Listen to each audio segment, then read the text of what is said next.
A good evening once again. Thank you for joining us for the 10 o'clock edition of the UBC News Tonight. My name is Wadulo Arnold Mark, and it's going to be an hours-long bulletin. So do sit tight. Let's give you the headlines and then get straight into it.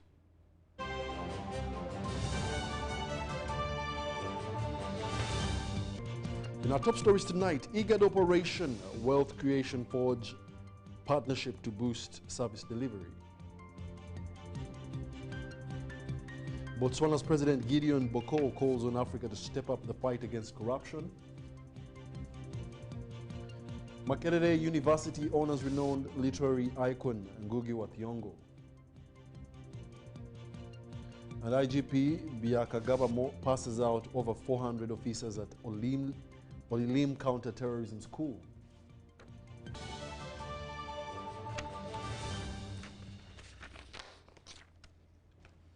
Once again, thank you for joining us. We now give you the news in detail. To start off, President Yoweri Kaguta Museveni has commended the people of Karamoja for supporting the peace process that restored stability in the region. While campaigning this Saturday afternoon in Kabong district, President Museveni pledged that with the current peace government, the government will embark on constructing an international airport in Kabong to boost the tourism industry, particularly tapping into Kidepo Valley National Park. Let's take a look.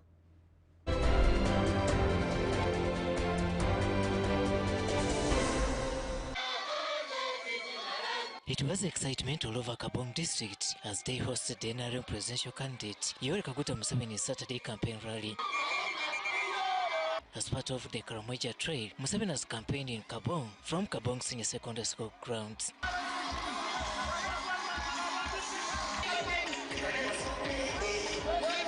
The weekend rally was graced by, among others, politicians and religious leaders. The president you love for taking care of him. Members of the NRM family and ministers received the president. Before you arrive, Your Excellency, the people were appreciating the peace and were saying out of the peace, their population has increased, as you can see. Before the advent of NRM government to power, Karamoja was despised by non-patriotic leaders in Uganda. They were demonizing Karamoja to the extent that they would say, we shall not wait for Karamoja to develop. Receiving the NRM presidential candidates, the district NRM chairperson highlighted how different government projects have averted hunger-related challenges in Kabong district. That has put money in the pockets of vulnerable communities.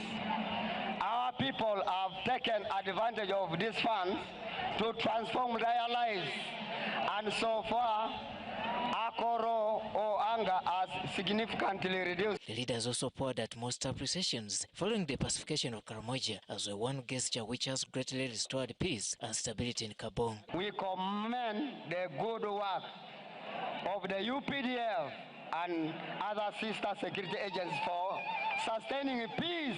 Lord has light. You gave us peace through disarmament, and this disarmament has leveled the ground for development interventions. The leaders also sought for the presidential pardon for sons of the soil who are in detention over cases related to insecurity. After screening, you pardon the innocent Karachunas who are incarcerated in prison. Addressing the gathering, President Museveni recalls how he initiated the journey of disarming Karamojangs. That peace was not easy because your elders had been misinformed that in order to live in this area, you had to have guns in order to balance the guns of the Turkana and the guns of the Topotha and the guns of the Somalis and the guns of Ethiopia. Under this line, President Museveni salutes the region's contribution towards the pacification of the area. I want to thank all the people who supported my efforts to get guns out of Karamoja. I want to thank the women of Karamoja, the Alliance for Peace. I want to thank some of the young people, recently, these are recent ones, Angorere and Natuk. They have helped me very much. President Yoweri Kaguta Museveni is seeking for another 5-year term in office as President of Uganda. Thank God for the work of the NRM in Uganda. When I see this huge crowd of people in Kabong, I feel very happy. When I came to campaign for UPM in 1980, the whole of Karamoja population was 190,000. You can check. The biggest news of the day from candidate Yoweri Kaguta Museveni to Karamojans is the construction of the first-class international airport in Kabong district, mainly to tap into Kidepo National Park. In the Kabong area, we are also building an international airport, just like Entebbe. And here, I used strategy. It is the Sheikh of Sharjah, my friend, who is going to build this big airport. What brought him? Kidepo National Park. Mr. Museveni therefore calls on the region to lay strategies which will enable it free from such developments. What Karamoja should do is support the parks, but also prepare to take advantage of them. When the tourists come to the parks, whose milk are they going to drink? So I challenge you to produce milk, produce fruits, vegetables, food, so that you are the one who supplies these tourists. Candidate Yoweri Kaguta Museveni's campaign trail will pause for one day and resume on Monday with 2 rallies in Katido and Moroto districts. Robert Nyango, UBC News. And in more news tonight, the National Unity Platform President Robert Kyagulanyi Ssentamu, who is also the party's presidential flag bearer, has urged the people of Lango sub-region in northern Uganda to embrace unity and avoid tribal or ethnic divisions if they are to build a new inclusive Uganda. Kyagulanyi said a united Uganda will ensure better education, modern health facilities, improved roads and urban development in every part of the economy. He also called on people of Lango to vote for him and all NUP candidates in the forthcoming elections. After concluding his mobilization tour in Bunyoro sub-region, Kyagulanyi began his campaign trail in Lango sub-region, starting in Apak district. Today, he continued to Kwanya and Kole, where he spoke to journalists before addressing his supporters. Posterity, the next generation, to go to the line of truth-telling. And that is going to be my major focus while in Lango here. Once we come together, we are going to think together. We are going to plan together. And we are going to move forward together. And we are going to love together. In any case, we were given that example by our forefathers. Kyagulanyi expressed appreciation to the security agencies for maintaining calm during his rallies, noting that no tear gas was used, unlike in previous campaign seasons. He, however, condemned individuals spreading hatred and tribal divisions, urging the people of Kwanya and Kole to support change through unity and peace. Therefore, today I hereby tell you that we have spoken to the young people of all of Uganda and they think just like you. Kyagulanyi urged the people of Kwanya and Kole to vote for him as president and elect NUP candidates at all levels to enable the team to deliver national transformation. Explain to them that this is not the usual election. This time there's no COVID. This time we've been able and we are intending to reach all regions of Uganda. He promised to unite all Ugandans, improve infrastructure, enhance education and health care, and establish regional capital cities across the country.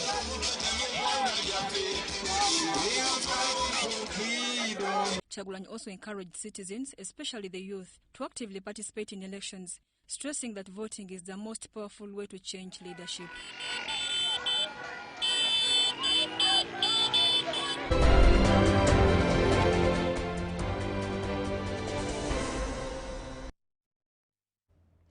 President Yoweri Kaguta Museveni has congratulated Narozari parish in Masaka Diocese upon marking 125 years of fruitful evangelization, commending the church for completion or complementing government's efforts in wealth creation and community development. The Prime Minister Robina Nabanja represented President Yoweri Kaguta Museveni at the celebrations. The Bishop of Masaka Diocese, Severus Jumba, disclosed that Narozari parish was founded on April 9, 1900 by Pierre Barussel and Pierre Gracie, marking or making it the 5th oldest parish in the diocese. Bishop Jumba said the 125th anniversary is a testament to Narozari parish's enduring legacy of faith, unity and transformation within the community. Let's take a look.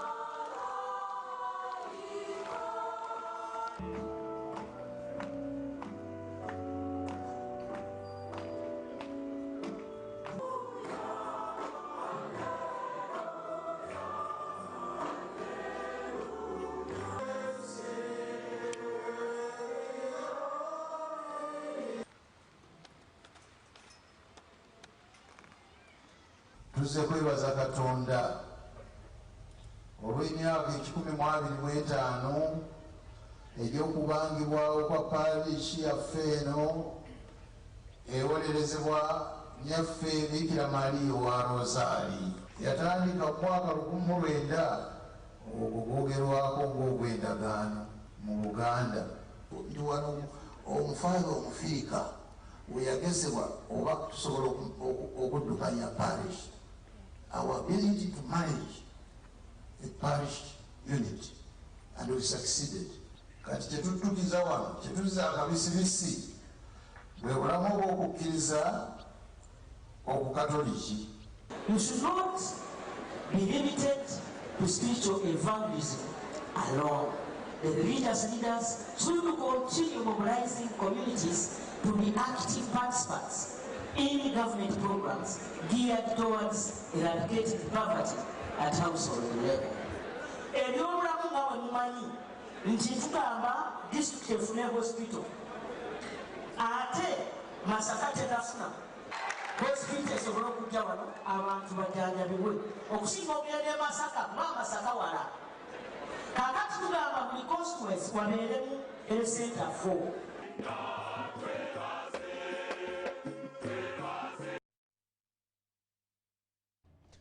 The Intergovernmental Authority on Development and Uganda's Operation Wealth Creation have agreed on a collaboration in fighting poverty, famine and fostering development. The two entities believe can complement each other through their different capacities in their areas of operation. We have a detailed report.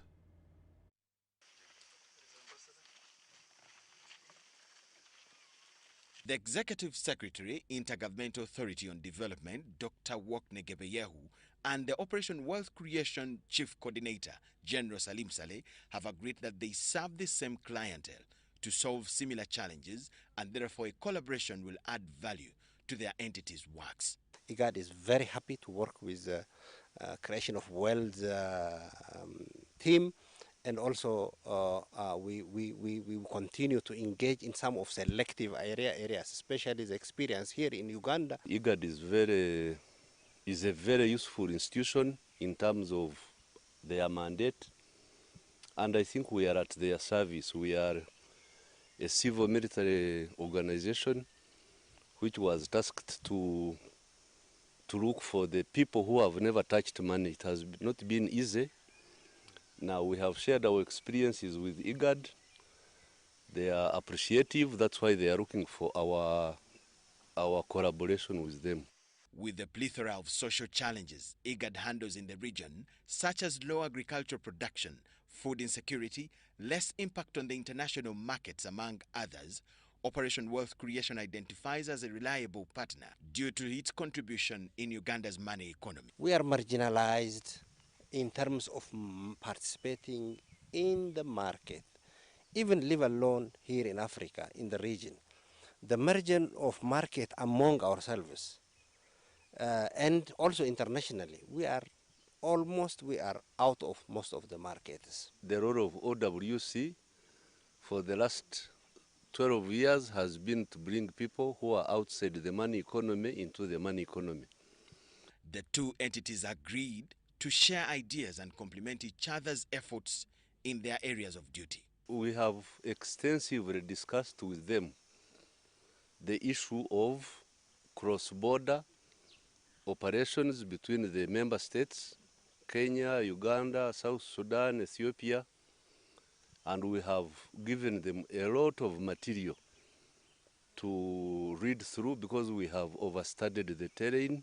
We will continue to take from here as well as in bringing other best experiences from other places. We have a lot to learn from IGAD. IGAD has more knowledge, research, and methodologies. This was at Kirema village, Semuto in Nakaseke district, where a delegation from IGAD paid a courtesy call on the Operation Wealth Creation team led by their chief coordinator, General Salim Saleh. Michael Jordan Lukomwa, UBC News. Africa continues to lose billions of dollars each year through corruption, illicit financial flows, and mismanagement of public resources. While earlier estimates put the loss at over $88.6 billion annually, recent data suggests that the figure is far higher, threatening the continent's ability to fund schools, hospitals, roads, and broader economic development. More details in this report. Organized crime is a reality. Trafficking, sometimes in humans, in children, making money illegally. Africa is losing over $88.6 billion annually through money laundering and illicit financial outflows, a loss that continues to undermine the continent's economic progress and development. We lose close to $88.6 billion. This money, if at all it is plowed back, it would mean a lot to our society. It would make us attain our goals. This was revealed at the high-level Africa Civil Society Conference underway in Gaborone, Botswana, focusing on strengthening Africa's efforts against money laundering, terrorism financing, and illicit financial flows. The civil society is actually an ally of the government in the fight against money laundering and countering the financing of terrorism. And the number of people here today attests to the growing cooperation between civil society and the government. It's against this background that the president of Botswana, Gideon Boko, urged African leaders to stamp out corruption and misuse of public resources, identifying them as the key sources fueling illicit financial movements. These individuals and or cartels that steal, obtain wealth illegally, are very astute. They protect themselves. They capture right from the constable in the police station all the way to the minister, sometimes even the president. The executive director of Civic Advisory Hub Uganda, Yona Wanjala, said if Africa effectively tackled illicit financial flows, the continent could recover billions of dollars annually, funds that could be redirected towards infrastructure, education, and social transformation. The civic space is shrinking. We need to reclaim it in other spaces. We need to defend it, but key to it, we are joining the struggle with all industry experts in anti-money laundering and counterterrorism regime to fight these vices. The conference is organized by Civic Advisory Hub Uganda, Spaces for Change Nigeria, the Ministry of Labour and Home Affairs of Botswana, and the Institute of Combating Illicit Financial Flows at the University of Botswana. The Africa we want, the Africa of open, safe and secure movement will only be ideal if it's free from money laundering and terrorism financing, amongst other things. It is on the theme, placing civic space at the heart of combating money laundering, countering terrorism and its financing in Africa. And create awareness among our people to guard against the debilitating effects of money laundering among our civil societies.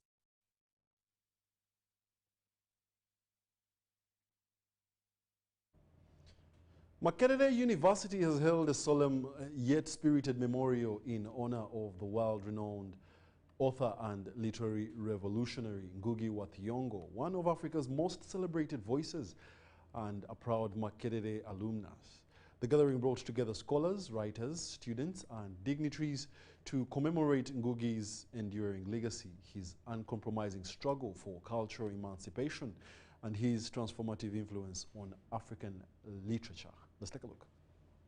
The hallowed halls of Makerere University, where Ngugi once walked as a young scholar between 1959 and 1964, were transformed into a space of remembrance, intellectual pilgrimage, and literary celebration. From this historic hill, his voice rose to the world, challenging imperial epistemologies and reawakening Africa's literary consciousness. From Weep Not, Child to Decolonizing the Mind, Ngugi's works remains a manifesto of resistance, a clarion call for Africans to reclaim their stories, their languages, and their sense of being. The memorial convened some of the continent's most distinguished thinkers, led by the Deputy Vice-Chancellor and the Department of Literature, all united in reflection upon a man whose pen deconstructed colonial narratives and reimagined the African spirit. His work has inspired literary people, but it has also inspired political scientists, it has inspired Pan-Africanists, it has inspired historians, it has inspired anyone who sought to challenge colonialism, and later on anyone who sought to challenge racism, and anyone today who seeks to challenge social injustice, okay? And to see how do we reclaim what we think we lost towards colonialism.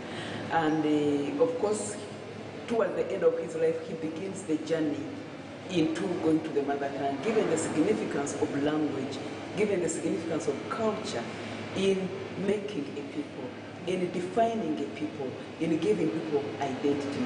And when somebody tells your story for you, they have a liberty of naming you whatever they want to name you. But what do you call yourself? You need to define yourself the way you think you really are. And that's that is the onus is on us now to redefine ourselves. Yes, we are categorized in some way, but what do we say about ourselves? We need to redefine ourselves, redefine our countries, redefine our future, and redefine our aspirations, yes, and our abilities, and live up to that.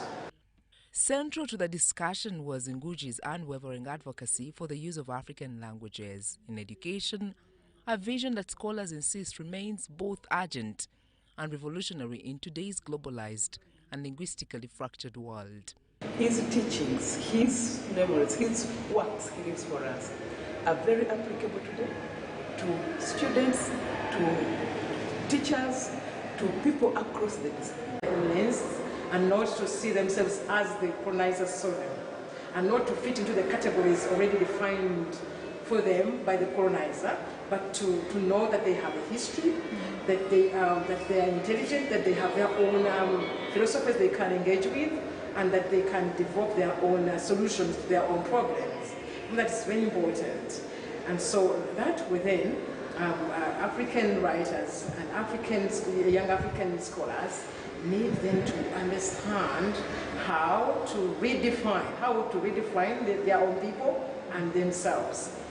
Looking ahead, Makerere University reaffirmed its commitment to deepening literary scholarship and research in honor of Ngugi's intellectual heritage.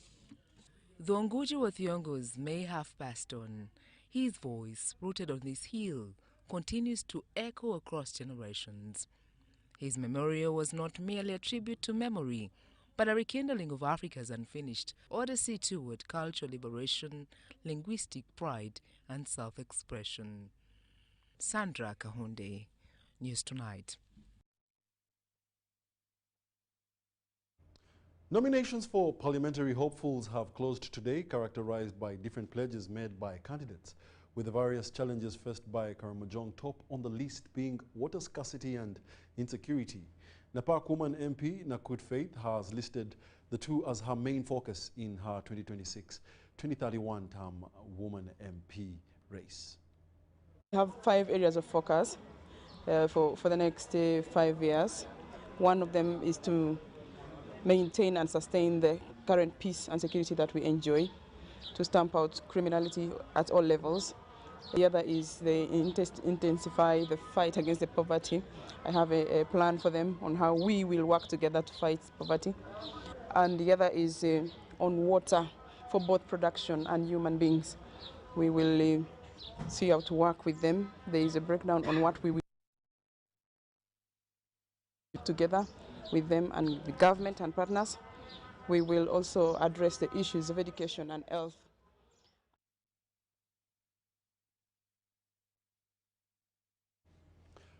Over 400 police officers have graduated from the counter-terrorism training school in Olilim, Katakwi district, after completing a 19-week intensive course. The Inspector General of Police, Abbas Biakagaba, officiated the ceremony, emphasizing that the training will enhance police operations in high-risk environments. These are the details. Over 400 police officers, including 84 combat motorcycle riders, 63 counter-terrorism officers, and 21 field force unit personnel have graduated from the counter-terrorism training school in Olilim, Katakwi district, after completing a 19-week intensive course. Commandant SSP Jesper Oloka said that training equips officers to operate effectively in hostile situations. This is going to drive institutional development and help participate in the implementation of democratic criminal justice reforms for a safe and secure Uganda. Biakagaba praised the Kenyan police for providing 19 instructors who supported the training. Combat riding. The combat riding, we have been assisted by our Kenyan colleagues through the assistance came from the Inspector General of Police Kenya. I requested for support from him, and he willingly gave us 19 trainers to do the combat riding.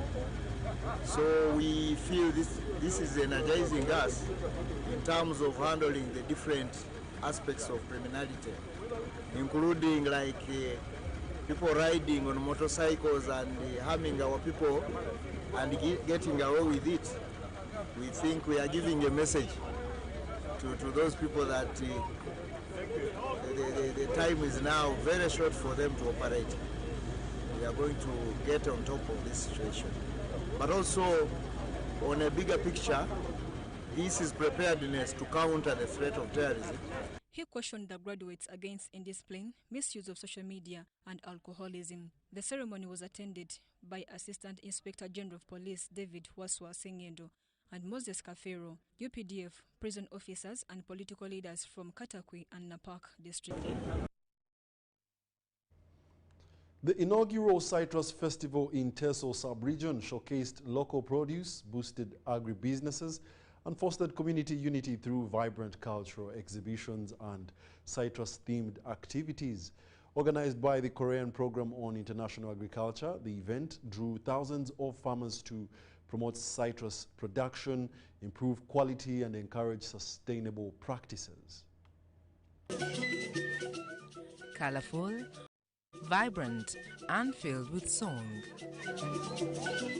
This is how farmers in the Teso sub-region mark the dawn of a new chapter for their citrus industry. The Korean Program on International Agriculture partnered with local authorities to stage the first ever Teso Citrus Festival, a celebration not just of harvest, but of innovation, resilience, and partnership. Through this festival, we praise and thank you farmers' hard work to achieve rich, fruitful harvest. Out of 140 registered citrus farmers, only 15 made it to the final contest, a tough competition assessing orchard management, fruit quality, and sustainable farming techniques. My orchard is so good. I try to maintain it very well, and I did all the practice, and the oranges were nice. That's why I won today. We actually went to each of these participating farmers and inspected their gardens. So we look at how is he managing the orchard? How is he controlling the disease and pests? When you look in the garden, do you see any diseased fruits? For many farmers like Moses Akula, citrus farming is more than a livelihood, it's a legacy. Organizers say the festival aims to elevate the quality of citrus from Teso to international standards, positioning the region as a key player in Uganda's agriculture export market. If we can improve the quality of this citrus, surely it will be world popular best citrus. If we succeed in this current research of improving quality, I see us exporting fruits. Right now we're exporting fruits to Rwanda and Kenya and also South Sudan. The festivities blended agriculture with culture, traditional songs and poems praising the Korean government's support and motivating farmers to work even harder to fill the air.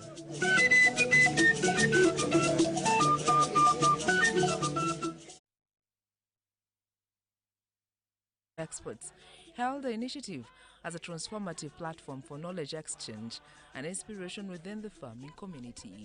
Today's festival is a celebration of your sweat, effort, and success.